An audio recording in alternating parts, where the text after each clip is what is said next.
Let's tussle the comments. This is my delicious shortcut birria ramen.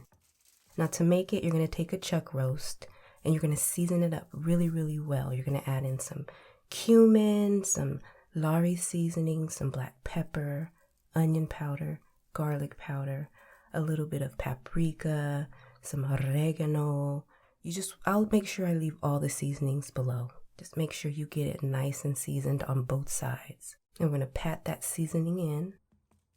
Next, we're going to sear this off to lock in that flavor. You want to add some oil to a hot skillet or whatever you're cooking it in. And you're going to sear it and get it nice and crispy on both sides.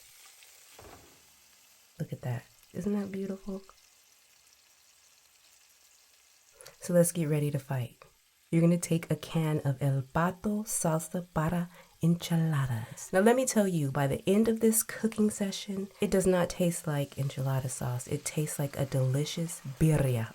What is enchilada sauce? It's chilies, it's tomatoes, it's garlic, just in a can. It's basically the same thing that goes into birria, minus like the clove and the cinnamon, which I am not a fan of, okay? So it's basically a shortcut. So you're going to add that in. You're going to add in a couple of cans of water. You're going to throw in an onion, some garlic, and some seasonings, bouillon cubes, some cumin, garlic powder, onion powder, some Mexican oregano, some paprika, a couple of bay leaves, and I like to add in some lemon pepper. It just gives it a pop. You're going to add in all your seasonings. You're going to mix it up, and then you're going to let this cook down for about an hour and a half. It depends on the size of your meat. It's going to let it cook until it gets super tender and fall apart. Look at that.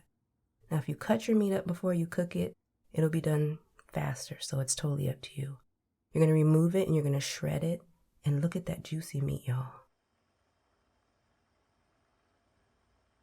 Now for the broth, you can go ahead and strain it.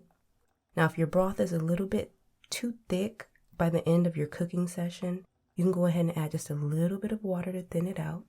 Get it to the consistency you like. Now as for the ramen, you're going to take a pack of regular schmegular old ramen, put it in a bowl. You're going to add that piping hot broth over it, and you're going to cover it. And you're just going to let that sit for a couple of minutes just so those noodles can get nice and soft. Now after a couple of minutes, you can go ahead and top it with your cheese, your meat, red onion, cilantro, some green onion, some lime juice. Let me tell you, this is absolutely delicious. Give it a try before you tussle with me in the comments. If you want to call it enchilada ramen, call it enchilada ramen. It's good. Whatever you want to call it, it's good, okay?